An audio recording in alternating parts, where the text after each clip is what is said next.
Praise the lord. ఈ దిన దేవుని వాగ్దానము. అయితే సుంకరి దూరముగా నిలిచి ఉండి ఆకాశము వైపు కనులెత్తుటకైనను ధైర్యము చాలక రొమ్ము కొట్టుకొనుచు, దేవా, పాపినైన నన్ను కరుణించమని పలికెను. లూకాసు వార్త 18వ అధ్యాయము 13వ వచనము. మన చుట్టూ ఉన్న అనేక మందికి తాము పాపులమని తెలుసు. ఆ విషయము మీరు ఎవరిని ప్రశ్నించినా నేను పాపినని నాకు తెలుసు అన్న జవాబే వారి నుండి వస్తుంది.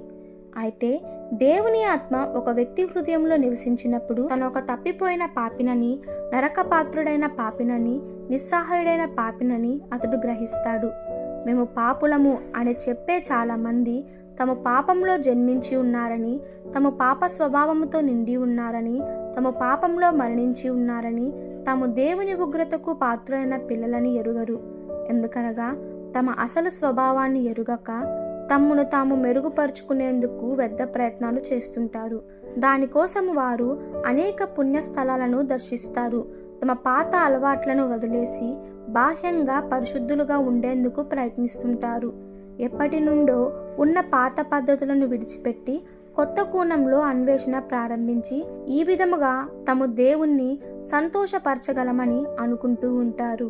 అనేకులు తాము దేవుని ఆజ్ఞకు విరుద్ధంగా పాపము చేశామని తెలుసుకున్నప్పుడు తమ గతాన్ని దాచిపెట్టి భవిష్యత్తులో తాము సరైన రీతిలో నడుచుకోగల శక్తి సామర్థ్యాలు తమలో ఉన్నాయని అనుకుంటూ బాహ్యంగా పాత జీవితానికి నాస్తి చెప్పి మార్పు పొందడానికి ప్రయత్నిస్తారు.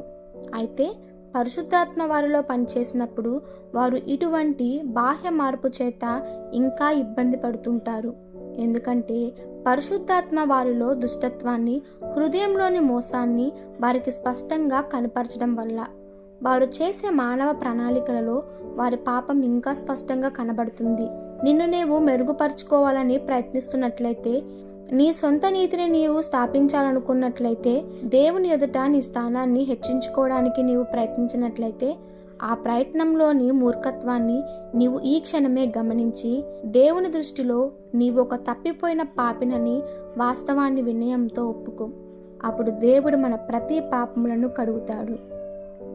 ఈ దిన దేవుని వాగ్దానము మనందరి జీవితంలో నెరవేరులాగున ప్రభు కృప మనకి తోడై ఉండును గాక. ఆమెన్. God bless you.